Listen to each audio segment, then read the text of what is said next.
Oh, Gerald slipped and get the bars in here.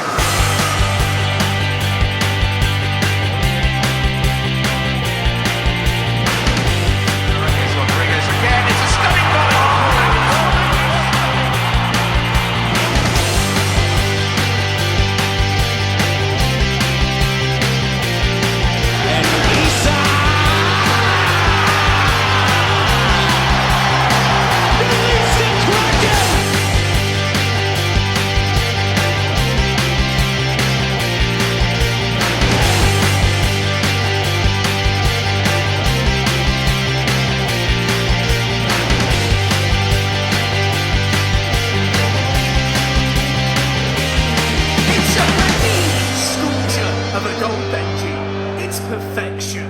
I think you're going to have to be calling for an oxygen mask over here, my friend. Hello there, listeners. Welcome back. It's For The Fans show. It's April.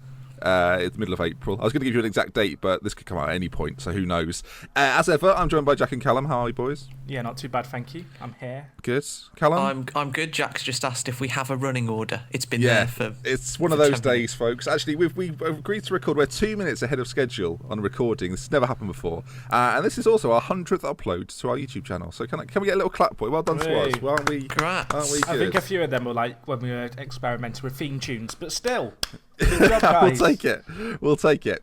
Now, as ever, it's Ben's feature of the week, and as Ben, I will be doing the feature this week. I've given you no information on this week's feature. Is that true or false? Nothing. I don't know where we are with the No. feature. Well, actually, I give you the same information every week. I'm worried, Ben, that after some of the comments that we got, well, one comment that we got last week, you might feel like you've got something to prove with this feature. I mean, MGS Cass has said... You don't need to name. You don't. I do. I'd drop the feature this week if I were you. Well, I mean, if there's a big enough sway within the comments section that we should drop this altogether, then, we'll stop the feature. But as far as I'm concerned, Jack and Keena want it to stay. I want it to stay. And we're in charge. First person in 100 uploads who didn't like it. Yeah, unbelievable. I mean, if you're going to skip the next... I'm going to make this 25 minutes just to mess with you. Right, here we go then. Now, gentlemen, this week's feature revolves around... Have you seen Question of Sport when they do home and away? Yes, I have. I've not actually seen that. Okay, well, they do a category column where they do home and away. I do know. They basically, the home question, if they're a footballer, their home question is about their sport. Their away question would be about a different sport. Now, what we're going to do is I've got Liverpool questions for Jack as the home questions. I've got Aston Villa questions for Keno as the home questions. Oh, wonderful. And if you want, you can go away. Now, here's the For The Fans twist. For a 3-point question, you cannot go to the big boy question section. And go for a 3-pointer, and believe me, boys, they're a bit tough. So you get 1 point for a home question, 2 points for an away, and 3 points for a big boy question. Now, I think we're gonna. I don't know how many we're gonna do, but we'll just see how this goes. Jack, we'll start with you. Excellent. Would you like home big boy, away? Big boy, give me it boys? big. Give me it big. He's straight for a big boy question, Jack. Yes. Who won the gold medal in the men's football, at the 2012 Olympic Games? Oh, gosh. It's a big boy question. I mean, I regret this immediately. There's no I could chance have to told steal, you by the that way. as you did it, Jack, to be honest. Right, you got 5 seconds. 5, 4, 3, 2... Colombia. 1. No, incorrect. The correct answer. I saw it. I saw the semi-final. You can't get a point, Callum, but you can be smug if you like. Oh, well, not even one if I... No, This sorry. is question Was of it sport, Brazil? mate. Pardon? Was it Brazil? No, they were runners-up. The correct answer was Mexico. Oh, yeah. They beat Japan in the semi-finals. I was at that game at Wembley. Annoyingly, didn't take my glasses. Had to wear sunglasses throughout, like a right twat. So that was good. Callum, was it sunny? Was it sunny or not? No, it was overcast. It was in- Oh, I bet you look like a... Yeah, twat. Yes. Callum, to you, home or away? We'll go home as Jack's been a bit silly, so we'll... Lovely.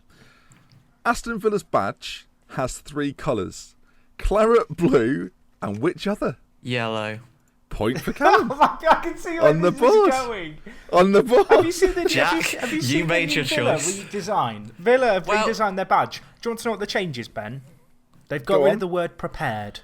That is the only change on the badge. The reason And why- they've... The only thing that would be shall I better give a than bit of that, background? the only thing that would be better than that, Keno, is if it just said unprepared. Yeah. would be Do you know how much it cost us? £2 million. Apparently, It costs £2 £2 million to go to God. someone and them to go, right, we should get rid of little text there. It's not going to look good in print. And that's too much. Right. I mean, it's funny. Can £2 we million get back to can we get to the bloody feature? Yeah, I'm prepared. Shambles. Okay, currently it's Kino, you're 1-0 up. Jack, home, away, Big boy. or big boy question. He's an idiot. Go isn't big he? or go home. In 2008, Spain won the European Championships. What was the attendance? No, I'm joking. Won the European Championships. Fernando Torres scored the goal. Who was their opposition? Oh, gosh. I said that would be tricky. Again, I know you didn't this. care, apparently. Is it Italy? I know this. The correct answer, Callum. No Germany. points for stealing, but the correct answer is Germany. So again, no points for Jack. A moral steal for me. There, really. Callum, home, away, or big boy question? Home. Home again. I'm just going Boring. to build up a lead and then we'll start. In which season did Aston Villa last win the First Division title? Oh no. Oh, dearie me. Um. Yeah. Well, I know we won it in '81, Okay. so it's a question whether we did. Did you do it after that, though? Obviously not in the Premier League era. But Something saying '87. 5, 4. I'll say 80, 3. 81 then, the year before we won the European Cup. It's a home question. It's got another point, Jack. Yeah. And it's turned back over to you. Away you go. Isn't a What would away you like, question Jack? a question about Villa or a general? Yes. footballing- Oh, right, away. Away. This is hardly a home question. It's hardly an away question. For 2 points, Jack. Winger Jack Grealish has had a tough season for Villa. But what is his shirt number? For God's sake. Just to see, Kino, would you know this? Yeah. That's why it's I'm a home closing question. my eyes and I'm imagining Jack with a shirt on. Lovely. 23. The correct answer is 40. 40. Yeah. So, again, no points for Jack there. Back to you, Callum. Okay, I'll go with an away one then, and just to test myself. An away question. Yeah. This is for 2 points. Okay. Jack's been rejecting these questions. It's going to be a everyone. colour question about the colour of the Liverpool badge. Who did isn't it? Liverpool face in the 2007 Champions Ooh. League final? So easy. Why did I pick these? Something's telling me it was the revenge final for Istanbul, I think. So, AC Milan? 2 points to God keep. damn it. I regret everything in life. Jack's Jack. played his hand wrong here, I think He it's has, fair he to has. say. Jack, you've currently got no points. Callum's on 4. Big boy. Question number 4. Big boy. I need a big, but I'm 4 behind now. I don't have a Okay. choice.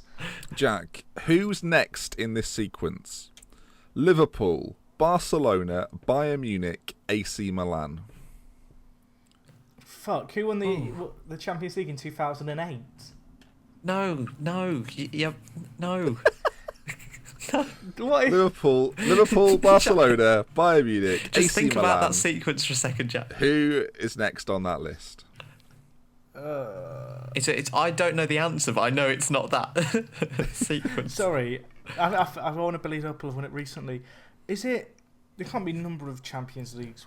No, it can't be that. Well, could it? But it doesn't start with... Could it? Is there a player who's moved between those clubs? Who's gone from Liverpool to... What was the order again? It's quite a Liverpool, resume. Barcelona, Bayern Munich, AC Milan. Who's next? Come on, countdown. I don't 5, know. 4, 3, 2, We'll go with 1. PSG. Answer now. Correct answer is Real Madrid. Yeah. It is winners of the Champions Champions League. And League. how many times? Real Madrid have won it 10 times. They top that list. Oh, I could have given you the other. Yeah. I could have gone Madrid, AC Milan, Bayern Munich, Barcelona, Liverpool, and then the next one. But I don't think either of you would have got Ajax, so I didn't want to make it too difficult. No. And again, though, Jack, no points. Kino, back to you. Home, away, or Well, I think the logical choice is a home one, isn't it? Really? What Okay. animal's on the Villa badge? no? The question is: Jordan Ayew represents which national team? Ghana. Points, Jack. Back to you. This is one of the historic I mean- beatings of the feature. I could go for an away question, but Villa don't have anything that anyone else knows about besides Villa fans, whereas Liverpool Okay, have Jack. What are you history. going for, Jack? Do you want a point, Jack? You could go for a point at this point. I'll go for right home. If I get this wrong, I'm leaving the room. I'm done with the podcast. Are you ready? No, but go on. Steven Gerrard was Liverpool captain for many years, but who did Gerrard replace as captain? Oh, for fuck's sake! Stunned silence.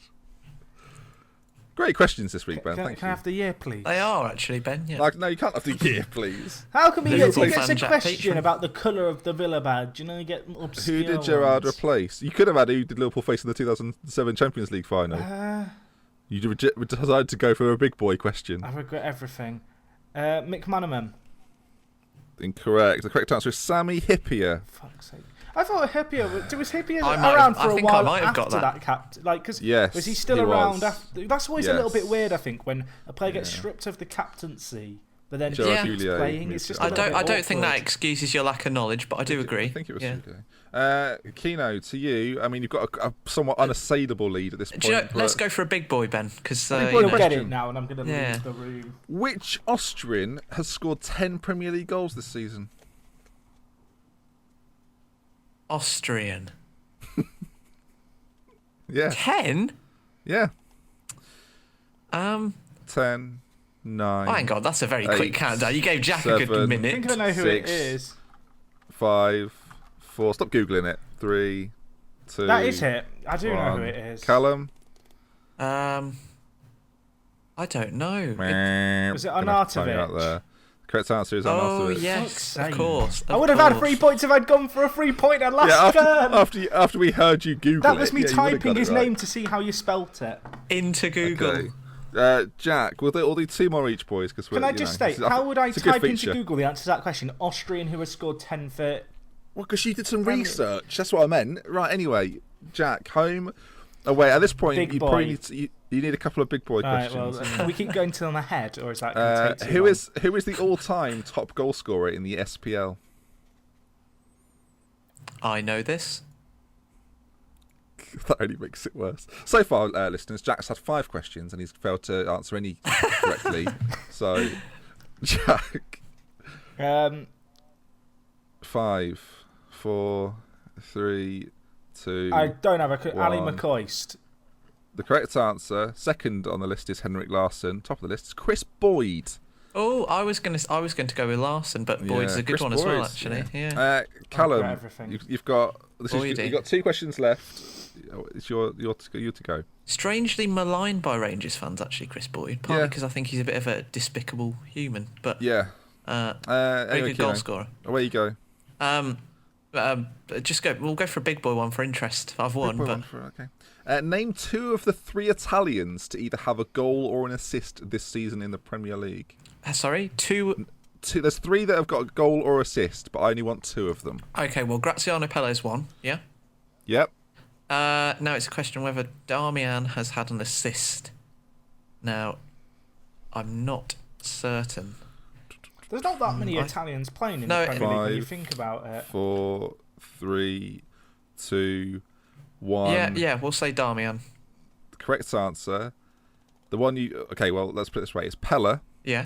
it's Pelosi, Oh, yeah, Swansea, and Fabio Barini. Barini. That's the other one. Ah, yes. So sadly, no points for you there, Callum. Good try, though. Good try. Got one right. Yeah. Jack, now, Jack, this is the situation, mate. Okay. 6 questions, no points. Yeah. You can't win, but there is the stake of your pride here. So, You're playing for pride, Big Jack. boy. I feel like at this point, I might as well pick all the hard ones. Then at the end, I can reflect back and go, I played my hand wrong, but I was never in a Okay. winning position. name all of the clubs that Zlatan Ibrahimovic has played for. Okay, Inter Milan.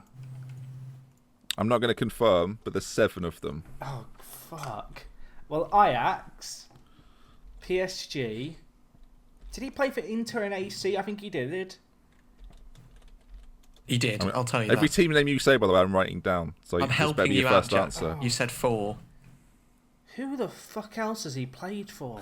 All right, well, not explicit. Sorry, Explicit. listeners. You said a naughty word earlier. Can I have a point don't per remember what one it I was. get? No. Damn it. I genuinely have no idea. He must have played for someone in Sweden. You'd think. So far, before you he went have- to you Ajax. have- Yeah. So far, you've got Inter, Ajax, PSG, and AC Milan. They're all correct. You've got 3 more. Barcelona. Is that the Point. Yeah. A Swedish team. It's got to be a Swedish team. He played against one, and there was a big deal about it. Malmo. That's Yes. another.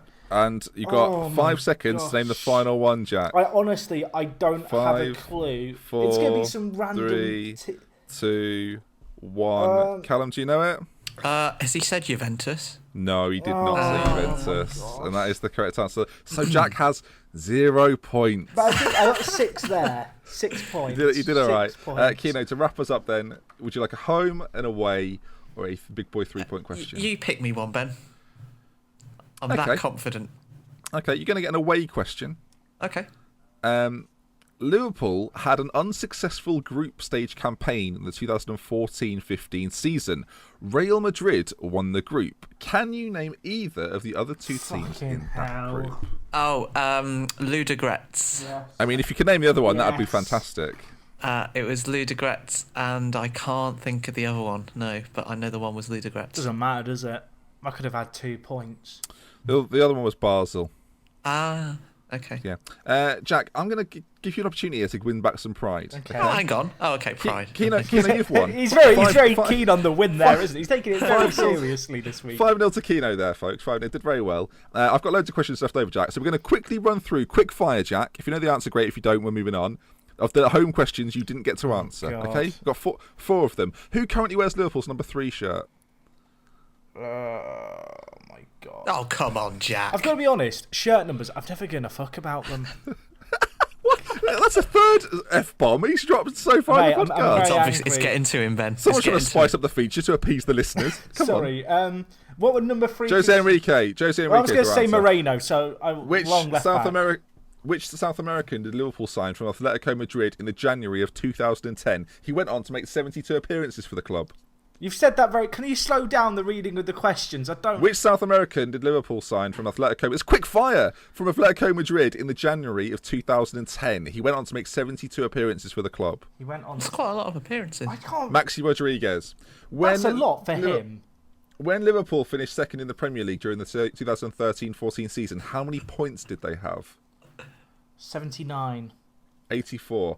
Who is Liverpool's top goal scorer in the Premier League this This season? is just brutal. Oh, gosh. I don't know how I feel about Is this. it Origi? No, it can't be because he's not broken. That's a really tricky question. In the Premier League. In the Premier League.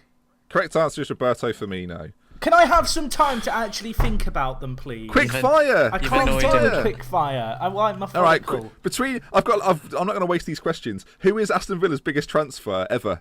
You could either of you can come in. Nigel Rio-Coke. No, it's not. Darren Bent. Correct. Jack, you still have no points. When was the last time Aston Villa reached an FA Cup final? Last Never. year. Point.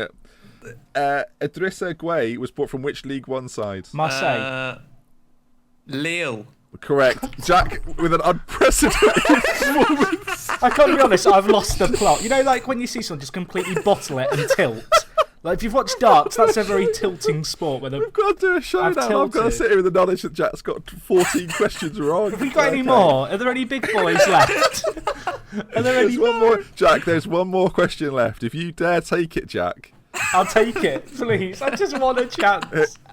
Who are the bottom 3 teams in the Championship? Bolton, Yeah, one. Yeah. Preston North End. No, it's Charlton MK Dons. I've lost the plot. It's 50 questions.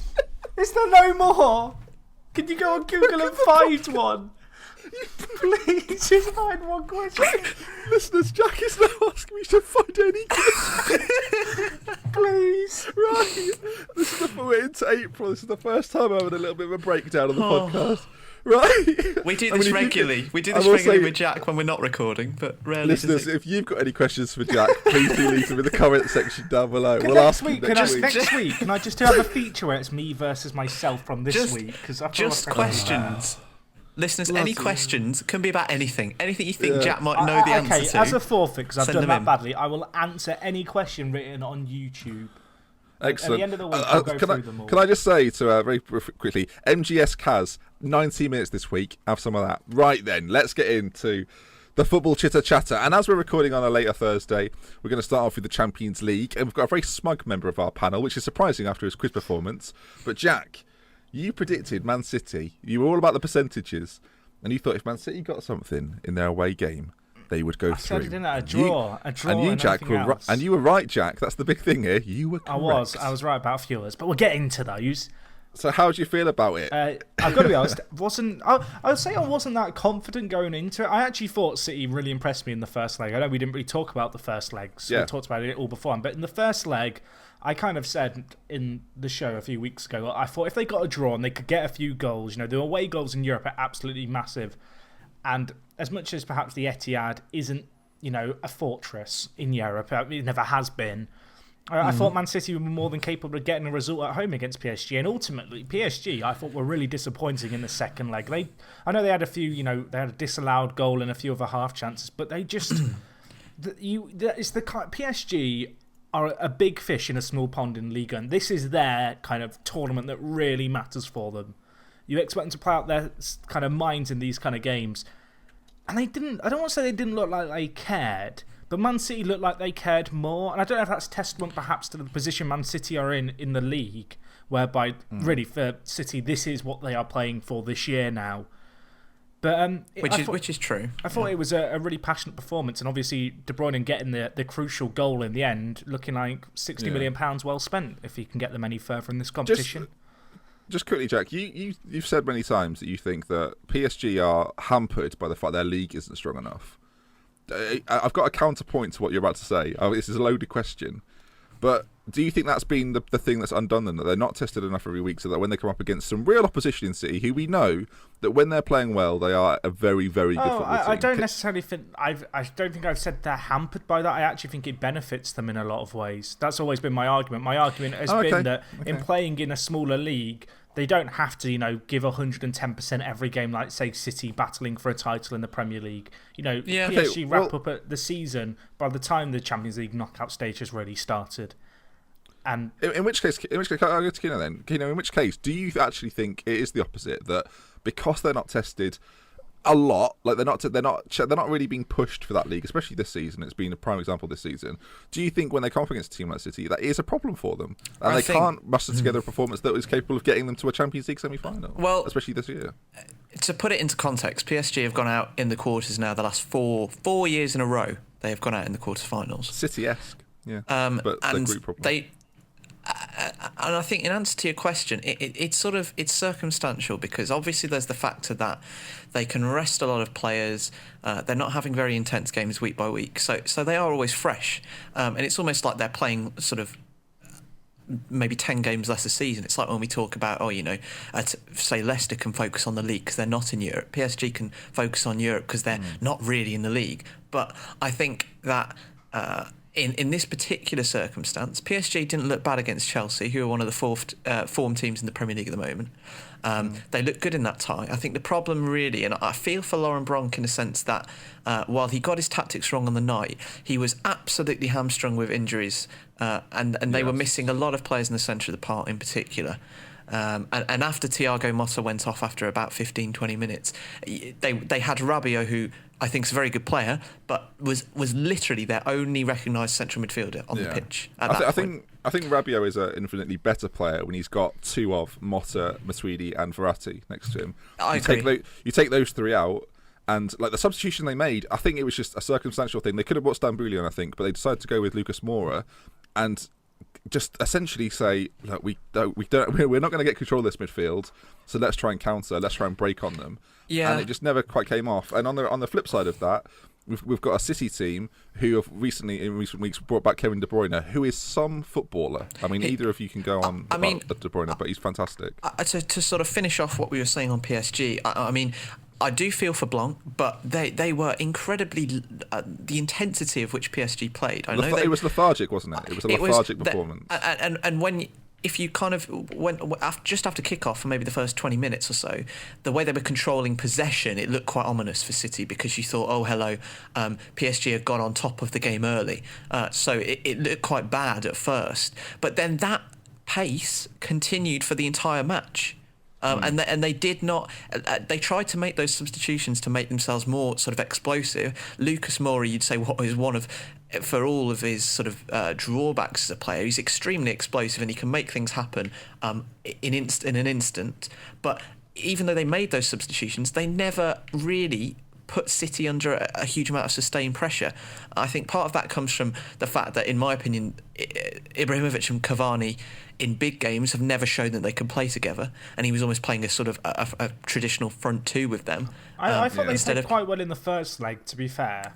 Yeah, they were fine in the first leg, and maybe you could point to the fact that they were getting better service from the middle, but I still don't think they function well together, and I think, in a way, Lekik called it like the last game of the Ibrahimovic generation at PSG. I think if Cavani sticks around, that will probably be better for him in his career, because I think he could really flourish as the central striker.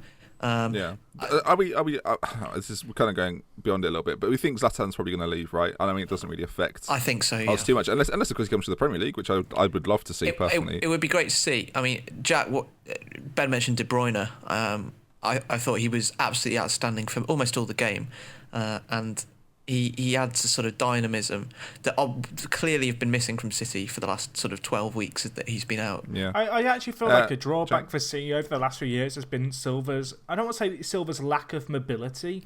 He just slowed the game down for sure. I feel like he, for all his like amazing talent and skill, I don't know how well he slotted into that City side, whereas I think De Bruyne is an extremely mobile player. He's not rapid, he's not explosive, but he gets around the pitch, he's competent on the ball, he's happy to try and beat a man, and really kind of he allows the play to transition, I think, a lot quicker than David Silva. In Europe, I think, in particular, I agree on De Bruyne being more sort of dynamic. I think Silva's a fantastic player, but maybe that is one of the reasons why they've struggled, particularly away from home in Europe in the last few years, is that Silva does slow the game down enough, and we know that in the Champions League, particularly in those two-legged away ties, you've got to be extremely good on the counter. I think Real Madrid probably the best example. Don't get me wrong, Silva, fantastic player, can pick out a pass, but I do think one of his weaknesses is coming back, which I think De Bruyne, and he's not always played as kind of that number 10 off a front man.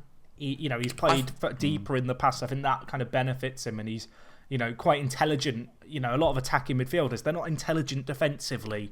I think you point at Ozil and players like that, and I think De Bruyne is quite unique in that regard in terms of he's very versatile, and he is kind of the ideal player, I think, for City going in Europe, and I think he's a player that, as you mentioned, they've really lacked, and he can make a difference as he showed here.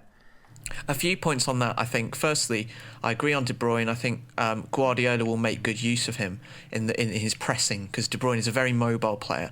We know Guardiola likes to press at times. I could potentially even see him, depending on who City bring in. Guardiola could play De Bruyne as a false nine and have success, because he's so mobile, he can finish, and he works really hard. I could see that being a potential avenue the way that Guardiola's going to play. Do you think that, like you talk about, obviously Guardiola's had two systems. He's had the system at Barcelona that we were all sort of very fond of, the 4-3-3, which had wingers that were dominant, and he's gone to Barcelona and tried something a little bit different with Philipp Lahm and the way he's moulded that team. I could see De Bruyne having a similar role if you cross-reference the two teams. He'll either play like David Villa in that Barcelona team, or like Thomas Muller. Yeah, I thought Muller. Yeah, and that's the. Just because you mean Bayern Munich, not Barcelona. Yeah.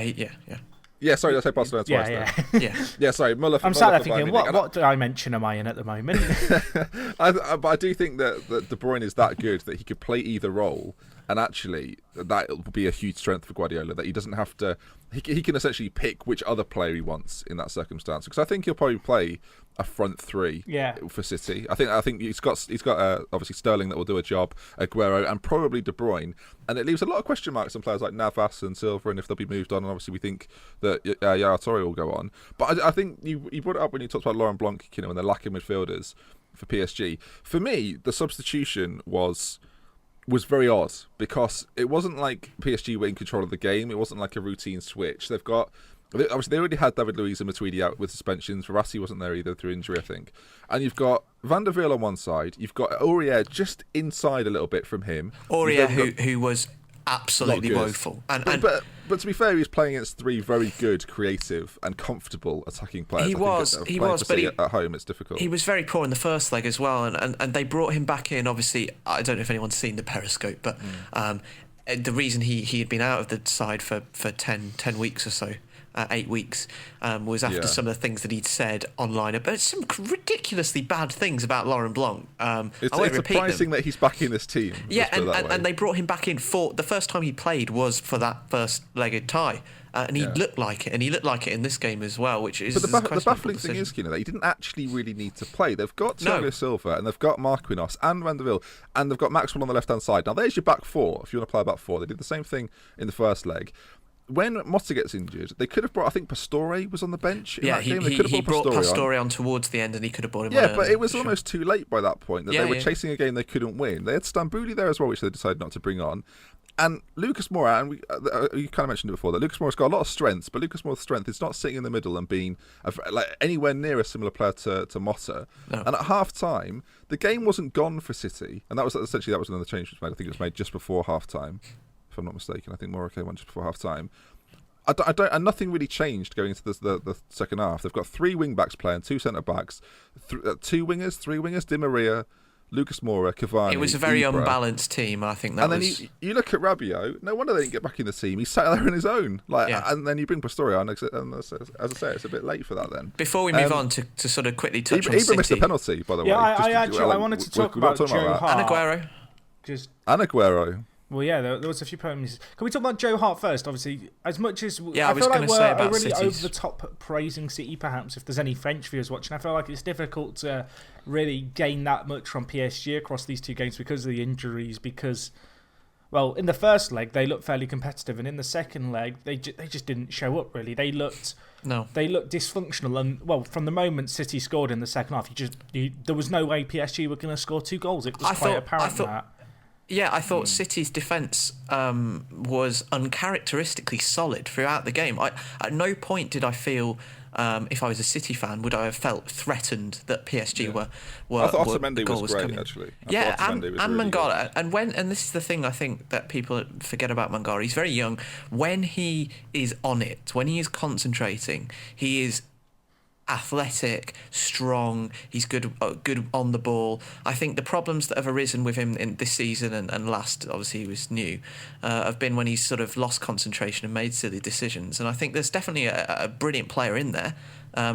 When he's fully switched on, which you'd hope would come with age a bit more, he's an excellent player. And Otamendi was good as well, you're right. And they looked incredibly, it was sort of uncharacteristic from the City that we know the last sort of 3 or 4 months, even just the rest of the season.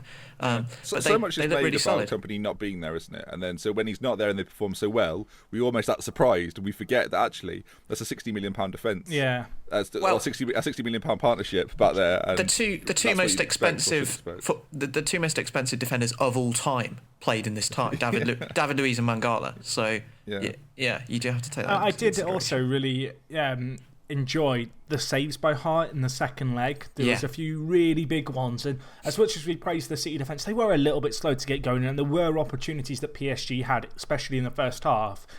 And Joe Hart's a player, he's had his turmoil in the City side. Now, over the last few years, there's been periods when he's been dropped in favour of other players.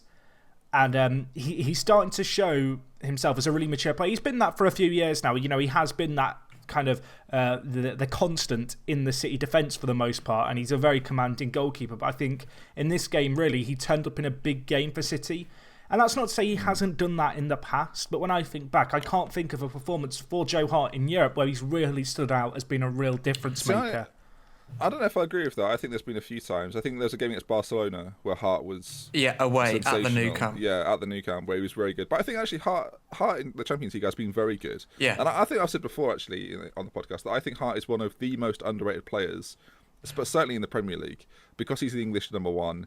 He's shoved under the carpet a little bit as, City have underperformed, which means Joe Hart must be underperformed. And actually, I think he's like, you talk about the importance of players like Aguero and Toure and company. Joe Hart is, for me at least, in at the very top of that list.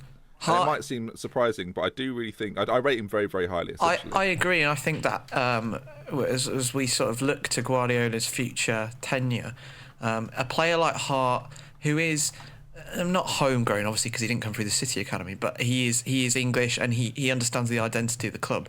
That is very important when you're making big changes to the squad, which will be happening.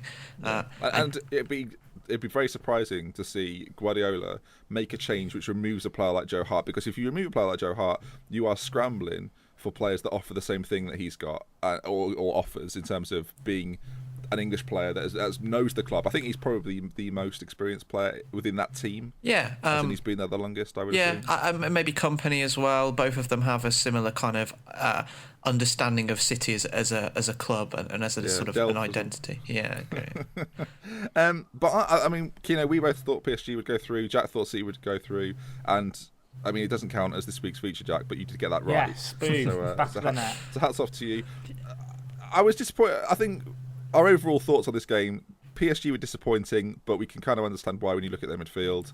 And City played very well. City took advantage of that, and we shouldn't take anything away from their performance. I thought they were brilliant over the two legs. Absolutely, yeah. So credit to them.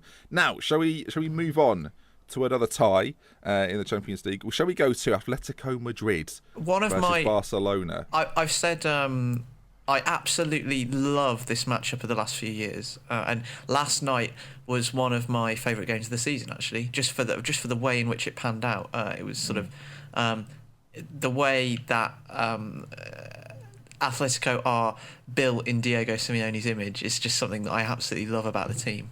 And when they won the league 2 years ago, it was also just incredible to see when you're going up against the two Spanish giants. I thought that. Talking about the game, that obviously Barca have fallen apart in the last few weeks. I mean, we can talk about that in a little bit, but their campaign has pretty much imploded because since they lost the Clásico, they've lost 3 and 5.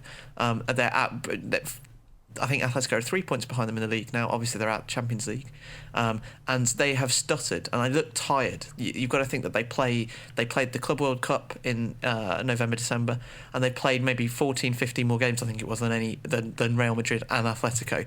And when Atletico can defend as well as they do, while Barca did pick up in intensity in the second half, I think it was too late by then, and it was a classic sort of Diego Simeone performance in the way that Atletico went about it, and incredibly impressive. Yeah. On Barcelona then, Jack, we see it again. We talk about what we expect and what we actually saw. There was 4 top strikers. Or strangely quiet. There were four top strikers on the pitch, and not many people would have predicted that Antoine Griezmann would be the one to stand out. The ball to him, the cross to him for his first goal in the second leg. Oh, I love that. From Sarnigas, yeah. It was an amazing goal. Really enjoyed it. But as you said, it was surprising. You look at that Barcelona team, and if you were to look at it on paper, you'd go, how are Atletico Madrid meant to shut down those 3 players? How are you meant to stop 3 of the best players in the world from having an inch of room across 90 minutes? And it was a faultless performance, I think. And I say that with the exception of perhaps Gabi's handball, which was and should have been a penalty, which I sure will come on to. But it's incredible. We'll touch on it very briefly now then, because I think to talk about it now and then not reference it. It's a handball, but how difficult is that to give? I know there's 5 officials there, but you have to be 100% if you're going to give that. 100%. It's one of those ones where I'm kind of pro like a video referee in football in some circumstances, and I'm not sure how you'd regulate it, but I think it's something that would benefit the sport going forward. I feel like that is the prime example of a decision, if you want to make an argument for kind of, video technology to be used in football, where the ref, you can have a referee in a box and he can literally go down on a line to the ref whilst the players are all crowding around the ref and go, yeah, it's a penalty, give it. I feel like it's one of those stonewall ones where I don't know how you outline sorry to go down the technology and football route with this, but I think it's kind of a good example to give. It is what you don't get many like this, but it is one where it is a black and white situation, and it's very clear that it is a penalty. As you said, the ref can never get that right. The linesman can't possibly know from his angle because he's following the last man. No one on the pitch is in a position to give that one way or the other. And the ref can't give the penalty unless he's absolutely 100% sure, which, well, I don't think anyone could be in his situation. And it's unfortunate in some ways that the game came down to this, because I actually kind of thought Barcelona were like going to get this late goal and take its extra time. Well, this is the thing. Barcelona played. I mean, Rio Ferdinand, when analysing it afterwards, he said, in terms of Atletico's defending, while Barcelona picked up in the second half, you have to almost have like a perfect day. It has to be a perfect day. The thing is, Atletico do it routinely. They've only conceded, I don't know, sub 30 goals this season all year. 16 goals in 32. There you go. And that's in the league. And they do this sort of routinely. And while Barcelona did pick up a lot in the second half, they arguably didn't deserve it on their overall performance across the 2 legs. But regardless of that, those kind of incidents, when you're talking about video replays, those kind of incidents with Gabby, those goals are worth millions of pounds, quite literally. And there is definitely a case, I agree, that actually regulating it and being able to decide when an incident sort of deserves the attention of the video official, it's very, very difficult to do. But you can't look at that and then look at the financial impact of that goal and say that, well, just the whole implication. Seasons are made or broken on decisions absolutely. like that in cup competitions. Yeah, and when once you take that into account, there's a very good case for it, and the challenge will be for FIFA and all authorities to kind of come up with a solution. I guess to play devil's advocate, human error is part of football, whether it be from a player standpoint or from an opinion of a referee. Whether it should be or not is kind of the way the game is developing year on year. And I'm not against change, but I do think you've got to be very careful. And we talk about regulating it. Like, at what point do you say your game's not important enough? Because that's essentially what we're doing currently with goal line technology. They're essentially saying that these games are more important, so these games will have goal line technology. It's not widespread throughout football. For now, it's in the Premier League. It's going to be trialled so much about whose games are more important. It's about where is it actually financially viable. But that's what I'm saying. But the counterpoint. I'm not disagreeing with you. I'm just providing points that people might make. That you say it's as important as it is to an individual club. So for a club in League Two, if they don't get promoted to League One or they do get relegated to the Conference, that is the financial implication for that club is arguably bigger than it is on Barcelona not getting to the semi-final of the Champions League. I agree. I think in terms of that is one issue with technology, the coverage, because obviously you can't. There will be some places that you can't institute these changes. You need a ball and two jumpers, and you've got yourself a game.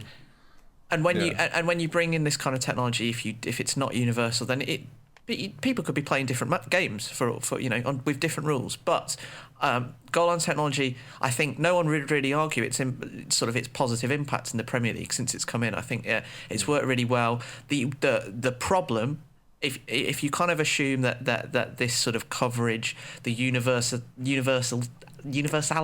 so the universal coverage of goal technology, that is always going to be a problem. The only other problem to me when looking at this, and that's what me and Jack have just mentioned, is and this is the solution that FIFA need to find, or the authorities, is when you sort of use it in a game, and you could argue that Gabby incident is definitely at time when the players are surrounding the referee, and it was crazy how the remonstrations of the Barcelona players. I mean, very rarely it was the remonstrations of a team that knew that it was. You could almost argue that we've got that technology. If it's a situation where it did something happen in or out the box, it goes to a video ref, and it's very easy to determine then if something happened in or out. And if there is that element of uncertainty, and it is right on the line, then it's given the way that the ref gave it on the pitch, and you only use the video ref when the ref actually makes a decision and stops play at that point. I think that's true. You can make a case for it's the same question that's being asked as when is the ball over the line or not. Was the incident in or outside? Was the ball over the line or not? Like, that's a similar question. So you can maybe make a case for in those incidents. I do worry you lose part of the purity of football if you do that. I don't want to speak sort of too back in my day. I do agree. I think we take essentially you take away 15 minutes of the podcast discussion just we're having now, because we're not talking about that incident. It's that was clear cut, that happened, and I think actually in some respects it makes the game a little bit more boring. And I don't know if it would be a thing if it came in and then it was widespread and everyone had it and it became the norm. But for now, I'm quite happy with goal line technology, and I'm quite happy to. Like, I don't mind seeing a little bit of human error because it's part of the game, and I feel like it's part of the game to the extent where it's not that damaging because everyone's aware that that's the case before they go into the game. Yeah, no, of course. And it's not as big a problem. I guess my argument would be that you're kind of throwing referees under the bus if your argument for not introducing technology that would aid them in making decisions is but you making a mistake is actually part of the sport and therefore it's acceptable. I know you're playing devil's advocate to an extent. Yeah. But obviously they're not trained to make an error. Exactly that, and I feel like if you ask most correctly. referees in that decision, if you could go to someone else to help you make a decision, would you do it? And most of them would say yes. Some might say no. I guess the counter argument would be that the linesman's in a good position. He can tell you for certain. And what's the difference between going to your linesman to help you make a decision, be it an offside, be it a throw in one way or the other, and going to a video guy who can tell you in an instant yes or no on a decision that no one on the pitch is ever going to be 100% certain about. Yeah. Just before we talk about how great Atletico are and how wonderful Simeone is, the fourth and fifth officials, can we just get rid of them now? Because they're utterly pointless. They are pointless. And I was about to mention when Jack said that those officials would never have spotted something like that. It's not like they would have been totally worthless in that. I don't know what they do. I'm just genuine. I don't know what they do. Used in the Champions League now, or is it still not in? And they're using the guys on the I lines? don't think they're using it at the moment. Because I'm not being funny. Surely, with all the money that's in the Champions League, we can afford a few £10,000 to get it in every stadium for every team who competes each year. Yeah, and of course there are regulations for when a team gets into the Champions League. I mean, Leicester may face some I was going to. Keenan brings up the point, really, isn't it? That there are teams at the beginning stages. Are we saying that if you get to the group stages, you've got to have it? The thing is, there's regulations like that, and I feel like UEFA are in a position where they could subsidise the cost it gets to install it in the one or two teams who don't have it every year. Yeah. Anyway, let's move on because it's a boring discussion. It's 10 minutes. I can't believe we've not talked about that on the podcast this year. Well, I know we've chosen the semi-finals to do it. Simeone is we said it beforehand that if there's one team that we think that are left in the Champions League that are going to really cause Barcelona a problem, Atletico Madrid could well be that team, and it proved. Simeone, Godin, it's like Godin is general, and Simeone's in charge, and it's go and do this job, and you are the leader of that back four. You are the leader of the four in front, and you make sure that we get this job done. And Godin is the sort of man that would die for Simeone, I think. I love seeing that. You get the feeling that, and this is one of the most impressive things about Simeone as a manager. From the team that won the league 2 years ago, a lot of change. There's been quite a lot of changes in personnel, but even in the new players, people like Sarniguez and Correa and the ones who have just come in, you get the impression that they would do that as well, and they've only just joined the club. He seems to instantly be able to communicate how much it means to the fans, that the way the kind of the attitude of the club. Obviously they've got sort of a historic kind of us versus them mentality, and he can instantly get that ethos over to new players and make them play for the club like their life depends on it. And when you get into those situations where a team like Barcelona are knocking on the door for half an hour and you're hanging on for dear life, it's that kind of attitude that gets you through. And I think Simeone's greatest quality is that he can inspire that feeling in players in the space of a few months, like a pre-season. It's incredible to watch, and the club, the 11, in the same way I would compare them to Dortmund in this sense that players joining Dortmund and the team and the fans are as one in so many matches, and they have been two of the big underdog successes in the last sort of decade and maybe half a decade in Europe, and it's no kind of surprise that the attitude of the fans is shared by the players, and the manager is really important in that. Simeone and Klopp have similarities in that sense. Yeah, absolutely. It's amazing to me that Simeone isn't like being headhunted harder by top clubs. I think he probably is. Yeah. Do you think so? Do you think Atletico is that much of a pull for him right now that he's not? He's just saying no. Essentially, that's. I think he has this desire to win the Champions League with them, and then he might move on. He strikes me as quite driven in his goals, and obviously he's got so close before. And he's had that within minutes. That is one hell of a belief in what you're doing. If Simeone at Atletico Madrid, who are arguably the third best team, or not really arguably, kind of consistently second best, apart from that one season when they won it. Okay, but I think most people would consider that over a 10-year period they will be the third best team in Spain. Deportivo La Coruña fourth. Thank you, Jack. And he is his belief in that he can win the Champions League with that side, and his belief within those players, and that must be like the joy to play for. That must be to know that your manager believes so much that he thinks not only can you challenge for the Champions League, but you can be a potential winner of the Champions League. I've got a lot of time for a manager who treats his players in that way. And being a former player... It must make you feel 10 foot tall. It must make you feel so good. And that's what I mean. Even the new players, the ones who have recently joined the club, they instantly seem to buy into that ethos straight away. And fantastic. I mean, talking about, just to wrap up, if teams are undoubtedly been headhunting Simeone for the last couple of years, but the thing is, Jack's made a good point. I think if he does win the Champions League, then he will seriously consider moving.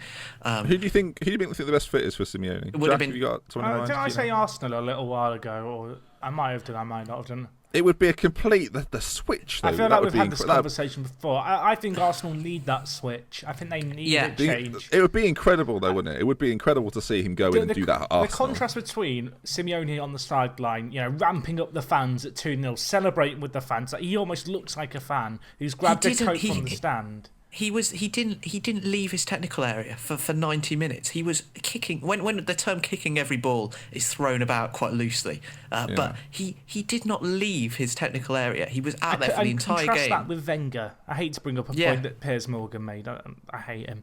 But like the difference that I feel like one of the things that Arsenal have lacked over We're not the last getting an few endorsement years, from Piers Morgan now, Jack, so one of the things that Arsenal have really lacked in the last few years is just a passion and a hunger, and they don't seem to have that drive. Yeah. No, I'd agree. I'm not sure. I'm not sure Simeone would take on a club like Arsenal at the moment. I think when you're talking about potential teams, Chelsea would be a more natural fit. I think. Yeah, I'm amazed that they went after Conte and didn't get Simeone. But again, it's probably a case of Simeone saying no. Shall we go to? We'll wrap things up with Wolfsburg Madrid, but we'll go to Benfica Bayern. We'll touch on the Premier League very briefly at the end, but there's a lot of Premier League games over the weekend and then into next week. So next Thursday we're going to record another show, and it's going to be Premier League based. Yeah, this has been a good in-depth Champions League sort of wrap up of the quarterfinals. Yeah. We should point out now it ends because they're the two games that we did get a chance to watch in full. I assume I didn't see these games besides following them along. I actually caught the highlights of the first leg.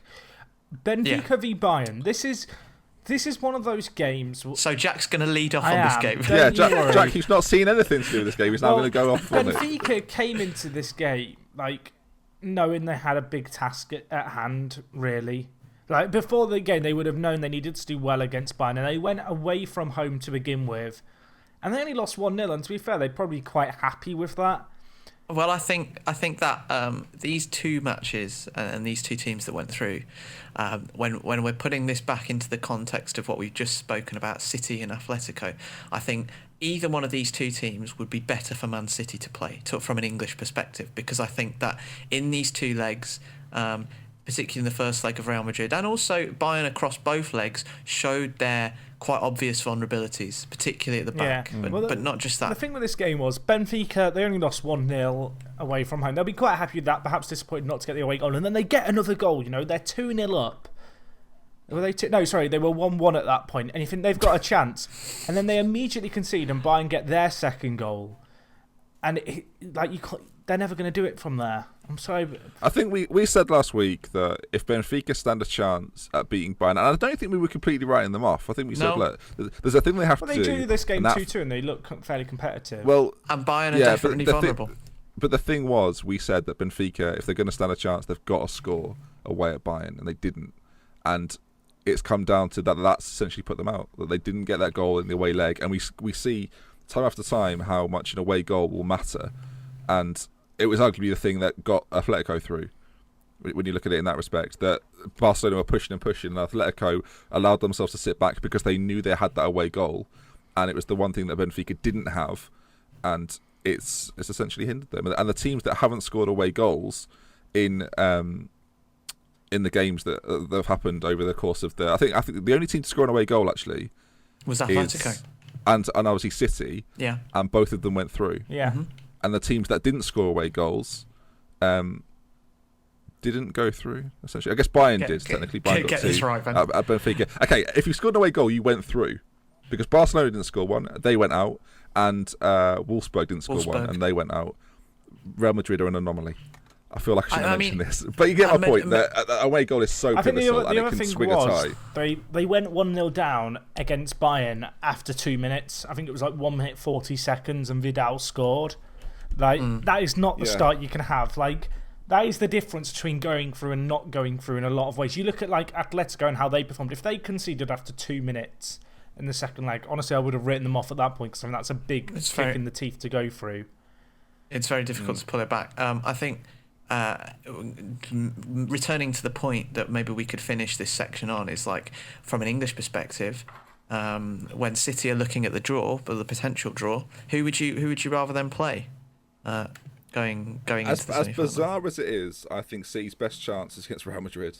Yeah, I totally agree. Which is on like it seems like it does seem though out of context. It seems like a crazy thing to say, but actually, Madrid. I think I called them Mashit then. That was offensive, wasn't it? Madrid are vulnerable at the back, and there's a strong case to be made that Bayern will tighten up for a game like City, and they will keep a lot of the ball, which will be the key thing. I think in the game against Benfica, they had 75% possession, something like that, a massive amount of possession. And against Atletico, they've proven that they will sit back if they think you're offensively superior. They'll sit back. I think this. I don't think Madrid will have that. I think Madrid will open up enough because Madrid and City are quite similar. Yeah. In that their attacking threat is far more potent than their defensive capabilities. I think Real Madrid are possibly far more imbalanced than Man City are in terms of that balance that you talk about. I guess 3 goals in the league so far. Yes. I guess the counterpoint to that though is that if you asked a Real Madrid fan who do you want in it, they'd probably say City. For the same reason. Yeah. They'll probably say, do you know what, we would take City because we think our attacking players are better than their attacking players. And if you look at a front four, I don't know if Sterling will be back, I don't know, but a front four of Sterling, De Bruyne, Aguero and Silva isn't a million miles away from a Benzema, Ronaldo, Bale, and who else do you want to throw in there? Well, they've been playing the 3, James. but someone like James, yeah. It's difficult, yeah. Who apparently might leave, by the way, James. Jimmy Rod come to Liverpool. Jimmy Rod come to Liverpool. That was a rumour today, which is absolute bollocks. Let me dream. Liverpool so far are signing Goetze, Jimmy Any Rod, more central attacking mids that we want to... and a whole host of attacking midfielders. Yeah, I'm excited to see it. But no, I think that's right. And out of the games that we were going to see, I would love to see Simeone take on a Guardiola side, and I would like to see the two titans that are City and Madrid take on each other. I think that would provide the most entertaining semi-finals. I really want an Atletico Real final, and then Simeone. So to you win agree it. then, Jack? You would like us to have the same semi-finals then? I think we're set on our semi-finals. We would like to see Real Madrid play Man City, and we'd like to see Bayern Munich play Atletico Madrid. And I think that from an Atletico perspective, I think their chances of winning this year are arguably higher than when they got to the final 2 years ago. I think Real Madrid were a better team then. They were stronger at the back in particular. Pepe and Ramos were in much better form. I also think that Bayern, while Guardiola had taken over at Bayern then, I feel like they're almost... The Heinkes effect had not worn off at that point and they were stronger at the back. I think they're more vulnerable. I do feel, unfortunately, with the Champions League, and I say unfortunately, but it's just how football is, it's very rare in the Champions League we end up with the best 2 teams in the final. And like you look over at it, and it's very hard for the strongest teams to get far in the Champions League. Like no team has ever retained the competition. Well, you can make a case that. But okay, in that point then, Jack, who do you think the 2 strongest teams left in the Champions League? It's so hard. I'd probably go with. It's difficult. I'd probably go with Atletico, Bayern, but I think Real Madrid are a close second, well, close third. I think Bayern are probably the favourites to win it just based off their squad and how they are. Atletico, if they turn up and can play as well as they did against Barcelona, they can beat anyone in the world. But I think like before these fixtures, if you told me who do you think is going to get the furthest, I would have said Barcelona. Yeah, I think you might have predicted Wolfsburg to win it actually. Can we go to Wolfsburg? Because I said at home they'll keep a clean sheet against Real Madrid and get the win. Yeah. They won 2-0. And I did also add the caveat, I thought they'd lose the second leg away from home and probably go out because of it. Yeah, I believe actually you carried on to say that you thought Cristiano Ronaldo would score a hat-trick and the goals would be in the 15th, 17th I mean, some say that. I believe it was the 13th, not the 15th. But no, it's 15th. But no, I was wrong, you see. That's why I was saying. Oh, you were wrong. You're so close. So close. Do we want to talk about this game? Like it was the Ronaldo show. I haven't seen this game. Yeah. I saw his third goal. He's inhuman. I've come to the conclusion he might be a superhero. I think that's what you've gone to. Superhero. Well, what were you going to go with? A footballer? See, the thing is, Nicholas Bentner's a footballer. I mean, in legal terms only. Have you heard he's been put on gardening leave by Wolfsburg? Can I read you Cristiano Ronaldo's Champions League stats? Bill, I'm going to sit down and get comfortable and listen to these. In 73 games, he's got 91. 78 goals. Quite good. That's for Madrid. Like, He's got 94 in 131 94, yeah. overall, which is mad, isn't it? Madness. That's really, really, really good. I mean, does this speechless. performance make him invaluable to Real Madrid? Because you hear every summer the rumours of him going to United. It's not happening. I'm sorry. I just don't. It will never happen again. Like, how much would you have to pay for Ronaldo now? Given the fact that Real Madrid are not flying in the league, they're currently in third.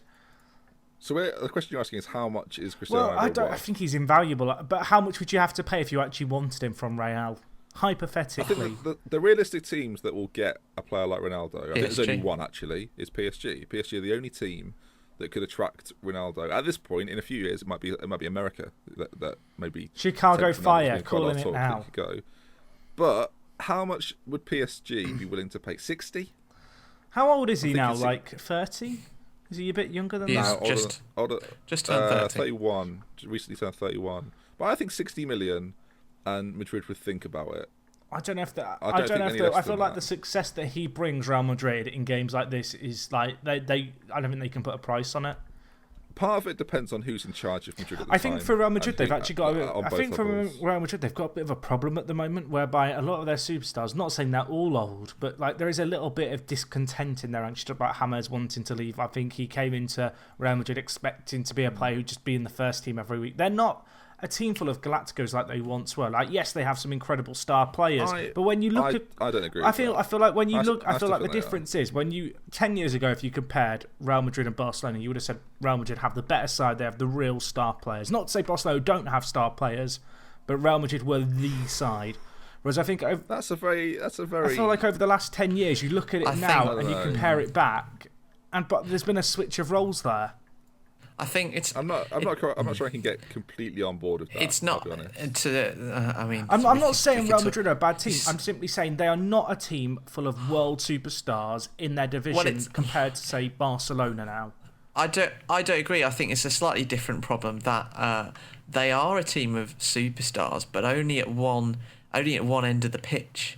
They are so imbalanced, the way that they play, the way that the transfer policy of Perez in the last few years, that they can't field a defensive midfielder other than Casemiro, who is, while he's good, I'm not sure he'd be able to play holding midfield for many of the teams around them, and he's suddenly turned into a really important player for Real Madrid under Zidane, because he is the only one who is disciplined enough to hold this kind of just bag of attacking talent together, and that goes back to the policy of the president and his transfer policy, which is obviously much publicised.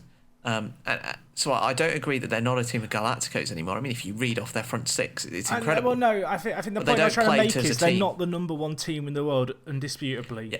And I think they were.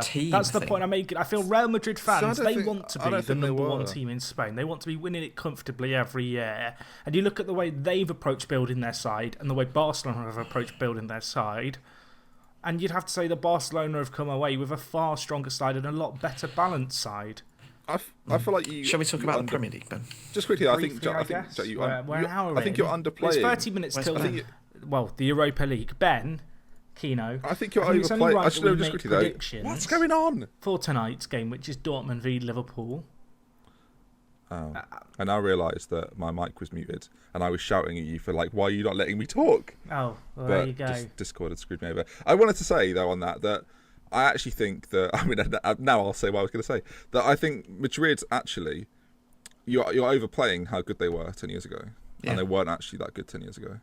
They were okay. You forget how long they've been waiting for La Decima, which they won 2 years ago. Yeah, I think you're overstating how good they were. Perhaps, but I think that they were the number one team in Spain, and I think the way they've approached their building their side, as I said before, has been poor compared to the teams, and a lot of that comes from the top and how unstable the club's been in by its management. 10 years ago, Madrid went 4 years and they didn't get to the quarterfinals. I should say, I was saying within the last decade. Anyway, shall we move on? Because don't make him look like too much of an idiot, Ben. Just move on swiftly. Okay.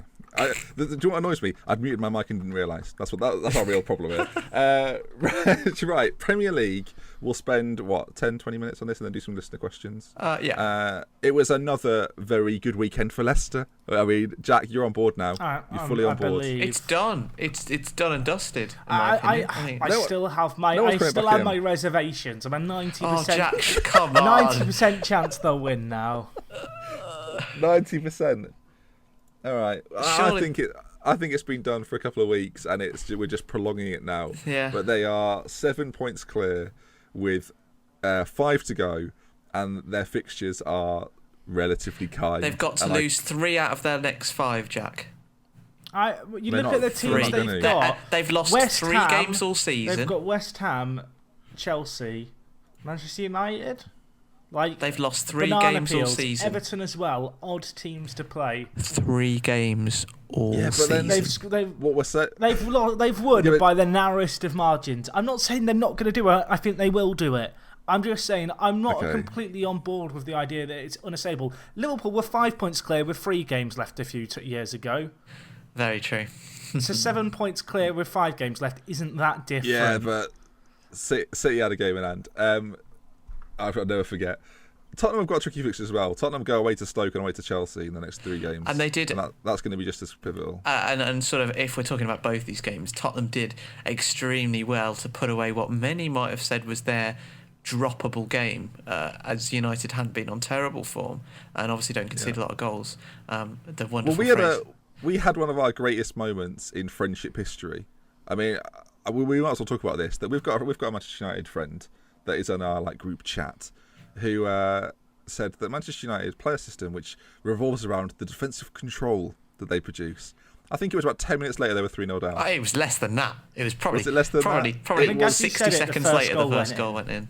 Yeah, as he said it, first goal went in, and then it was 6 minutes later, it was 3-0, and it could not have been timed any better. Manchester United, I've got no idea what happened, but Tottenham sort of just went, okay, let's win, and there it was. I mean, it's probably been already covered a lot by every other person that's sort of spoken about this game, but Van Gaal's sort of insistence on playing players out of position at all times, even when he has a full squad available, is just mind-boggling. He brought on Ashley Young at centre-forward, refused to move Anthony Martial into the centre, where arguably he's been more effective, and started the game, bearing in mind he had a full 18 fit, full squad, no big injuries per se, with Lingard in behind Marcus Rashford, Juan Mata on the right, and I feel quite sorry for Juan Mata because every club he's been at under all the managers, no one values him.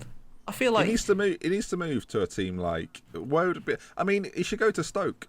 Play with. I think he's better than that. No offense to Stoke fans. I think Juan Mata's a Champions League standard player, but he's just been woefully. He's been but that's because of the fact that he's been so underappreciated by successive managers and clubs. I think but there's got to be a reason for that. I think there was a point perhaps when he was a Champions League player. Not to say he never will be again, but I think it's very hard to justify saying he is a Champions League player based off what he's shown over the last few years. I think the next club for Juan Mata might be Valencia. Could go back, goes home. Return home. I said that in quite a serious way. Not in that way. I think he might enjoy it personally. Go back to Valencia, be a bit of a star there again. He's 27, so he's still got time. Exactly. That's what I mean. But I think if Valencia fit might be quite nice for him. He's clearly if Mourinho is going in at United, which I mean, no one knows, do they? Can we just clarify that now? Nobody knows what's going on. To touch on the Mourinho thing there, that I think it was El País in Spain reported that, and it was from the same reporter who broke the stories about all these problems at Madrid when he was there. They broke the story that Mourinho has signed the pre-contract agreement with United, which means that if he doesn't get offered the job or doesn't end up being United manager, this summer, they pay him millions of pounds. I think if they don't offer him it, he gets 10 million. If you're Jose Mourinho, that's a win, isn't it? He loves it. If you're Jose Mourinho, you make sure PSG get involved and cause a problem. Because there was a little rumour today that PSG are thinking about replacing Laurent Blanc, and the man they want to go to is Mourinho. Oh I think that Blanc will be on his way out. We didn't really talk about that, but Blanc will be on his way out. And I think talking about Mourinho, he'll be trying to get. He'll be wafting his eyes at what the what PSG I'm really enjoying about owners. Mourinho right now is that Mourinho just keeps sort of turning up at places. Yeah. Like he did Claire Balding show, then he was at a Fulham match, and then he was at Anthony Joshua's fight. Strange places, or maybe not strange places, but sort of, you know. But he's just lurking around. I mean, you could probably find him in the M&M store. If anyone wants to go to the M&M store, you might find Mourinho on the upper floor. You never know. Harrods, you never know. looking at the top Harrods, floor. definitely Harrods. I can imagine Mourinho wanted to do like part-time work. I wonder at if he's got Harrods. like a secret YouTube channel where he's been vlogging every day since he left. Well, Jack, that would be. if you can I'd find watch it, then like he let us know. I think Jack. To be fair, Jack, if there's one man on the planet I think could find the Jose Mourinho vlog channel, I would give you a fair it crack at it. probably exists. I'm trying to think what his screen name would be. The special one. Oh yeah, definitely. But it's too easy though, isn't it? It'd have to be maybe a something few a little bit more numbers on the cryptic end. than Chelsea lover 123. Porto fan 123. What would Mourinho's username be? Please tweet us at ForTheFans show or leave it down in the YouTube comments. We'll touch on a few other things. Arsenal's chance is gone, I would say now. 13 points away. The hilarity continues at the Emirates. Yeah, I think that's done now. It's Andy Carroll for the plane jack. Sorry, Keen, I'm going to fast forward this a little bit. Andy Carroll for the plane jack still on board with that after his hat-trick? I knew he had a hat-trick in him. Couldn't do it against United though, who are through in the FA Cup. And very quickly, Newcastle United lost to Southampton. Good goal from Andros Townsend. Too late though. I think we are almost saying, maybe a little bit prematurely, I think a lot of people are saying it, but it's a little bit premature. But I think it's what we're actually seeing from Newcastle now is a distinct lack of giving a shit. The weird thing is, if Norwich draw with Sunderland and they win, big if. But they're still right up it. Like they're still only 3 points from safety then, or 4 points from safety with a game in hand. But it's the way they're playing though. It just looks so. For some reason I've got Shelby in my fantasy heartless. football team. That was a mistake. If Norwich beat Sunderland, that's almost it, which is pretty weird, isn't it? Norwich will be on 34. Sunderland will still be on 27. Newcastle will be either 1 point below or above.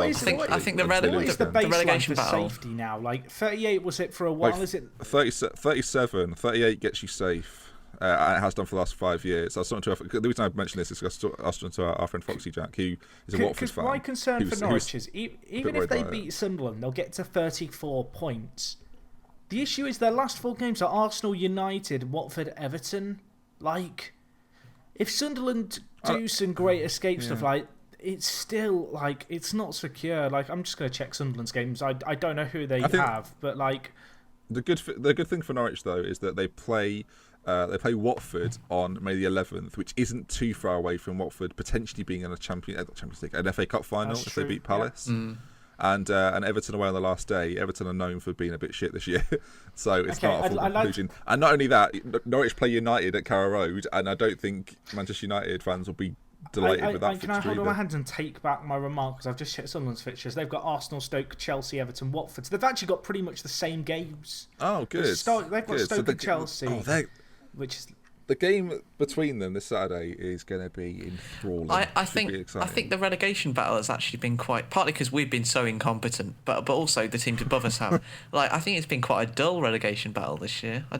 Only because there's for maybe the last month, you could say, or maybe a little bit longer. There's only been those 4 teams. Obviously, if there was a prize given out for 11th, the race for 11th right now is it's thrilling. Bournemouth on 41. Everton, Swansea, West Brom all on 40. Watford and Crystal Palace both on 38. I mean, if 11th won a prize, Palace then won, which saves them. They've been in that downward spiral for what seems like an eternity, but they've got the. Well, they've not won all year, obviously. I think it's their first win. We of were the certainly year. worried about them. Maybe second win of the year is first one of the year. In the league, it's taken anyway, you 4 months, but you've got there. You're safe. Well done, Palace. It's taken him 4 months, but Alan Pardew is now back in the England job contention. The worst thing for Palace is they had that takeover, like pre-Christmas. The owners, they must have thought they were getting a Premier League side. As the season's gone on, they're probably thinking, please don't get relegated. It's going to be a really bad investment. If you look at the Palace starting 11, it's not a bad team at all. It's actually pretty good, and they shouldn't be where they are. And I think it says more about Pardew than it does about the squad, really. I've just thought, actually, I'll come on to this actually in a question that we're going to go to. Shall we go to listener questions? Yeah, We've got quite a few just to wrap us up. If you're looking at them, Ben, do you want to take control this week? Yeah, why not? We'll go Dan Eric Diabetes. It's written like Eric Diabetes. It's very clever. Dan has asked, is Arsene Wenger still a good manager? I mean, it's quite a simple question, but it's quite a sort of... There's probably more to this sort of question. That I think we'd all agree he's a good manager, but maybe no longer a great manager. I mean, he was a great manager. Is he still a great manager? A good manager, and definitely not the right fit for Arsenal right now. Yeah, I think he's been in the job a year or two too long. Yeah, I'd agree. But I don't think any of us think he'll leave at the end of the season. No, and I don't think the fact he's been in the job too long makes him a bad manager. Arguably, it's not his fault. Can I make a surprise prediction? I think he'll get sacked in the summer. I think this was Arsenal's best chance at winning a title since 2004. Like, you look at it, we've really, spoken you look about at it the a teams lot. who finished above them. We've talked about it loads of times. Like, the Arsenal board have got to look at it and go, like, this season should have been more. Like, Arsenal shouldn't be winning the FA Cup every year. That should not be enough when you consider their consistency. They should be pushing for titles, and this was the year to really challenge. And it's fallen flat like it has so many years before. Okay, a few of these. That was a good answer. A question from Matt Abbott has asked: is Zlatan ever going to win the Champions League now? Probably not. I think probably not. I was just thinking on Zlatan. This was the point I was going to make. That if Mourinho goes in at United, Zlatan will go to Manchester United just so he can play against Guardiola. Oh yeah, I mean, in a Manchester derby. The politics that we could have in the Premier League next year is just so exciting. It's mouth-watering because you could have Mourinho and Guardiola in the same city. In the same city, you could have Zlatan playing for Jose. Maybe Guardiola would sign, an anti-Mourinho general, and you would have it would just spice up the rivalry even more. You've got angry Arsenal fans. You've got patient Chelsea fans. You've got Jurgen going mental. Yeah. You've got Pochettino, who's the coolest man in the Premier League right now, and then you've got my Leicester. mouth is watering. I mean, dearie me. Ranieri is like the Godfather. A few people have asked who we think are going to win the Champions League. We'll answer it in a word. I think that Bayern Munich will win it. I don't know. I've got a hunch that Pep will win it. Boys, City. I think that is big. Big talk. They're just going to go on one of those weird, unexplained ones. I talked about how the best teams in Europe doesn't always win the Champions League. I think City for so many years have had that bad luck, and they've looked competent against the likes of PSG, and the games don't get much trickier than PSG away. I think they've got a chance. They do. Yeah, I think with the Champions League, actually, we talked about Atletico Madrid being a final that would be really good. I think Bayern Munich v City, with Guardiola, that would be big. Especially if City are in fifth and City have to win to get the Champions League. The narrative klaxon. I should say though, I do think the semi-final. I've just got a weird hunch again. I think the draw will put Bayern and City together. I'd love to see that match at some point. Yeah, I guess we'll see. Do you want? So if a few people ask that, Joey Jackson. Do you want to ask me who I think will win the Champions League, Ben? Keno, do you think will win the Champions League? Atletico Madrid. We've all gone different options there. Jerry Jackson, we've kind of answered the questions before. You've asked about the PFA and the young player. We'll talk about that more towards when it's announced, I think. And we can do that in the Premier League show as well next week. I want a yes or no, Keno. From Greg Sideaway has asked, will Villa come straight back up? Yes. Not an immediate yes. There was a hesitation there. But at least he thought about it. Mark McKenzie, you've asked the question about Leicester, which I don't want to ignore the questions, but at the same time, I want to answer them. Can we leave predictions to the Liverpool Dortmund game? That kind of got forgotten about. Can we slot that in now? I'm a listener technically, so I'm going to submit my listener question. What do you think will happen in the Liverpool Dortmund game? Jack, you don't listen to the podcast, don't. Liverpool are going to win 2-0. There. I don't know. It happens in 15 minutes. I don't know. We'll see. I want Liverpool to win. Keno, you're the most unbiased person. I feel like me and Ben say Liverpool will win, we're biased. If we say Dortmund will win, then we're just betraying ourselves. So I'm going to come to you for a prediction. Negative. Okay, I will be the only answer from this one, the objective answer. I think if Borussia Dortmund play better than they did in the first leg, where they were uncharacteristically poor, I think they will win. That's worrying. I thought he was going to say if Dortmund play better, they'll win. That was going to be the answer. Yeah. We got a question from our friend Peter. Do you think Delat will do the double? Richie Delat could get Championship and Premier League winners medals if he wins the Championship. Why? because he's on loan from Leicester to Middlesbrough. Has he played this season for? Yeah, he's played enough. He went in January. I'd love it. I'd love to see it. He could be I think he's the first player ever to do it. The son got 2 promotion medals, didn't he, with Watford and Norwich? Yeah, I think he did. Any other questions? A lot of these questions we've either answered before or we will answer in the future, I've no doubt. Does Leicester winning the league belittle English football in the eyes of Germany, Italy, France and Spain? I think it would depend on what City do, actually. You have to ask the Germans, the French, the Italians and the Spaniards for an answer on that one. Final question from DB Ringenberg has asked, who will win the league first, Tottenham or Liverpool? Keno, again, for an unbiased answer. Who will win the league first? I mean, anything could happen. I think that's Liverpool. I think he said Liverpool there. I don't know. Good. Nice to hear. Right, thank you for your questions. Do send some more in at ForTheFans Show on Twitter or on YouTube at ForTheFans Show, as well as iTunes. You can find us in there and rate us and leave a little review, and we'll read some of the funniest ones out, or the best ones out. Yes, I will say there's been quite a few requests actually from a few different people to get the show on SoundCloud. We are working on that, and I can do it if you want. But if it's not done by the end of the season, it will definitely be done for next year if we decide to continue the podcast. I think we probably will. Or the Euros. We could maybe get it on for the Euros. Of course, we might do it for the Euros, but I think for the Euros, we'll have to talk about this away from the end of the show. Why do we do this? Know. Why do we leave it till the end of the show to talk about the things that we might be doing? We're in podcast moods.